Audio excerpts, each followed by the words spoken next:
Hello friends, my name is Chinmay Deshpande and in this video lecture we are going to discuss about characteristics of DC shunt motor. Now you will ask me one question, why to study characteristics of motor? Because the characteristic gives you certain information, let's say related to speed, related to torque, related to armature current, and based on that relationship we can choose whether that particular motor can be used for certain application or not. So in order to understand or in order to choose that particular motor for certain application, we need to understand what are the characteristics of motor. Generally, there are three characteristics curves which are associated with a DC motor. Here specifically, we are talking about shunt motor. But if we take series motor also, then we will get same characteristic. That is, I am not talking about the nature, but same characteristics. That is torque versus armature current, speed versus armature current, and speed versus torque. So, if you study all these characteristics, then based on these characteristics, we can decide whether that particular motor is suitable for certain application or not. Now, let's see, this is what is a figure of shunt connected DC motor. Already in a previous video lecture, we have discussed about what is the difference between series and the shunt connected DC motor. Again, you will observe that I is the total current, IA is the current which will flow through armature, IF or ISH is the current which will flow through shunt field winding, RSH is the resistance of shunt field winding, RA is the resistance of armature, EB will be back EMF which will be produced. Now here the supply voltage is constant. Why? Because it is connected in parallel. We are talking about DC shunt motor. So therefore same voltage is given to both, that is armature and shunt field. Now the voltage equations can be write with the help of Kirchhoff's voltage law for a field winding circuit. So it will be, this is a field winding circuit. So voltage across this is nothing but current flowing through this, that is IF or ISH into RSH. So therefore here we have written V equal to ISH into RSH. Now from that what we can write, the equation of a current equal to V upon RSH. Now here you know that R is the resistance value, but obvious it is constant for this field winding, and whatever V which is connected, it is a supply voltage, so it will be constant. Now as V and RSH both are constant, so we can say that current which will flow through a shunt field, that is ISH, will be constant here. So therefore what you will observe, as the field current ISH is constant, so therefore flux phi is also constant in a DC shunt motor. So please try to understand. This is very important or the key point for a DC shunt motor. As the current flowing through shunt field winding ISH is constant, so therefore the flux phi is constant in case of DC shunt motor. Now for an armature winding circuit also we can write this voltage for an equation. Here voltage equation V equal to EB plus IA into RA. So therefore what we can write from this? Back EMF EB equal to V minus IRA. So treat this equation is nothing but equation number 2. But we know that what is the back EMF? It is phi n ZP upon 60A. So therefore what I can write? EB equal to, now here you know that what is a K? K is the constant and it will be P upon 60 into Z by A. So here in place of P upon 60 into Z by A, we will put K. So what we will get? EB equal to K into phi into N volts. Now, as already we discussed that here flux phi is constant in a DC shunt motor. So how I can write this equation? EB equal to, now as K is constant, phi here is constant in a shunt motor. So in a place of K into phi, now I will write a new constant term which is equal to K1. So what equation we will get for a back EMF? EB equal to K1 into N volts, where K1 is what? K1 is nothing but K into phi. Now, already we discussed equation number 2, EB equal to V minus IA into RA. And already we discussed this equation also, EB equal to K1 into N.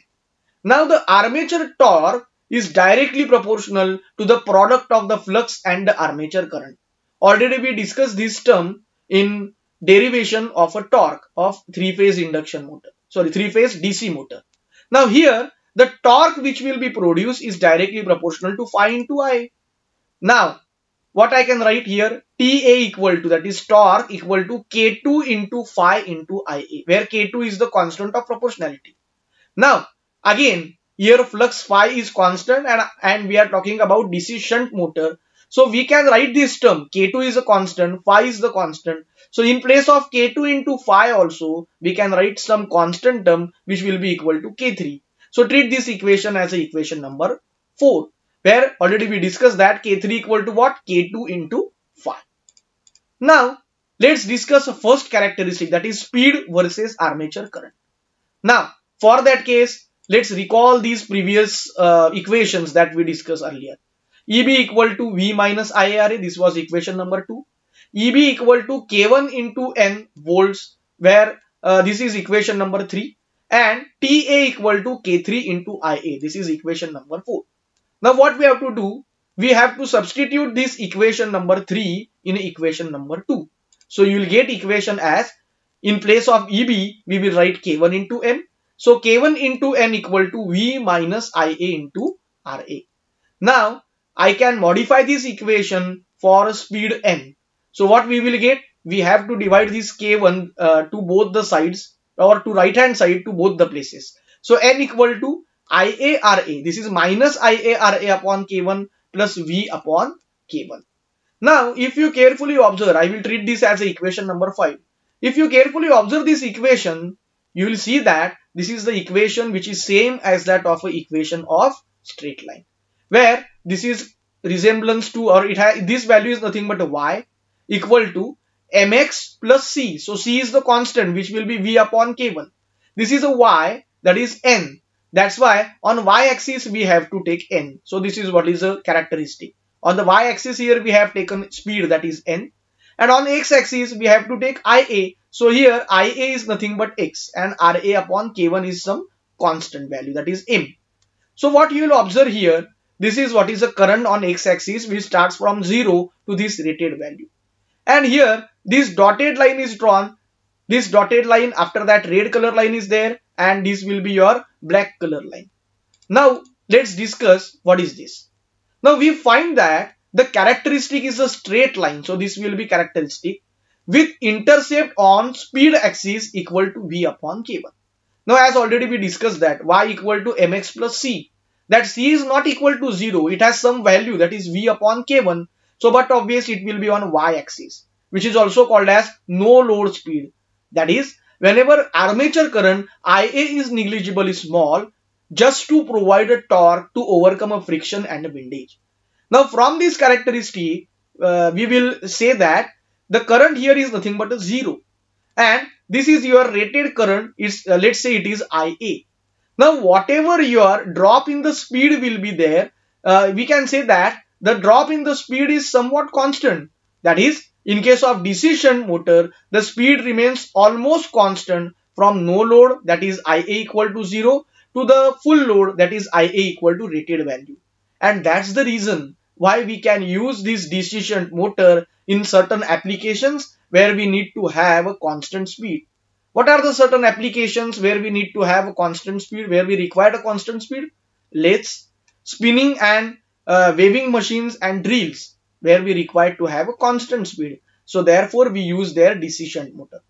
Now if the armature reaction is taken into consideration, then speed drops slowly, represented by a red curve. So this is what a red curve, and it is drawn when we take into consideration armature reaction. Let's discuss second characteristic, that is torque versus armature current characteristics. Now here from the equation number 4, we know that TA equal to K3 into Ia. Now what you will observe, K3 is the constant, TA and Ia both are in direct proportion with each other. So as this is a y parameter, so here we have taken torque on the y axis. This is a x parameter, y equal to mx, let's say. So therefore it will be on x axis, Ia will be on x axis. So if we draw the curve, it will be straight line passing through origin, because here there is no constant, that's constant c will be equal to 0. Therefore in case of a DC shunt motor, the torque increases linearly with increase in the armature current, which is shown by this black color line. But for a larger the value of armature current, that is Ia, the net flux per pole will decrease. Why? Because of demagnetizing effect of armature reaction. And therefore, the curve will deviate from this black color line, and whatever curve that you will see, it is for consideration of demagnetizing effect or for a higher value of a IA. So therefore, this is a deviation in the curve which is shown by red color. Now, next is nothing but speed versus torque characteristic. Now, let's try to understand. Here, phi is a constant in a DC shunt motor. Now, refer these equations. EB equal to V minus IARA, this is second equation. EB equal to K1 into N volts, this was the third equation. And refer this fourth equation, TA equal to K3 into IA. And whatever this equation that we have studied, N equal to minus IARA upon K1 plus V upon K1. This is your fifth equation. Now, from equation number 4, that is TA equal to K3 into IA, I can write a formula for IA. So, it will be what? TA upon K3. Now, put this value IA equal to TA upon K3 in equation number 5 here. So, what you will get here? N equal to, now in place of IA, I can write TA upon K3. So, it will be minus as it is TA upon K3, RA as it is upon K1 plus V upon K1. So, from this, how we can write this equation? Minus TA into RA upon K1 into K3 plus V upon K1 here. Now, from this, it is observed that this N, whatever speed N is there, it is proportional to torque, that is TA. So, therefore, as N is directly proportional to torque, but here the minus sign is there. So, you will observe this particular nature. Now, why it starts from this point? Why it doesn't start from 0? Because of this factor, that is V upon K1. So, on y-axis N is there. So, therefore, here we have taken speed. On x-axis, now this is what is the x value, that is torque. So, we have taken here torque. Now, here what you will observe, this is what is black color line and this will be red color line. What is the meaning of that? Now, from this equation, the speed torque characteristic of DC shunt motor can be drawn, which turns out to be a straight line which is shown by a black color. Now, whenever the armature reaction is taken into consider, that is the flux is no longer constant, the speed torque equation becomes, how I can write? Now, let's refer this equation 6. N equal to minus TA into RA upon K1 K3 plus V upon K1. Now, we know that what was the value of K1? It was K into phi. What was the value of K3? It was K2 into phi. So, just substitute these values, whatever we discussed in this video lecture only before 5 or 10 minutes. Just substitute here. So, what you will get? N equal to minus TA into RA upon K into phi, K2 into phi plus V upon K into phi. So, therefore, now, what we can say here? Obviously, because of this armature reaction, as the flux decreases, so this is what is your flux. As the flux decreases, the first term increases more than the second term. Why? Because this is what is the first term, and here you will observe that it has two values of phi. Therefore, the speed drops more rapidly with increase in the torque. So, that is whenever torque increases, your speed will goes on reducing. So, this is what is speed versus torque characteristic. Thank you.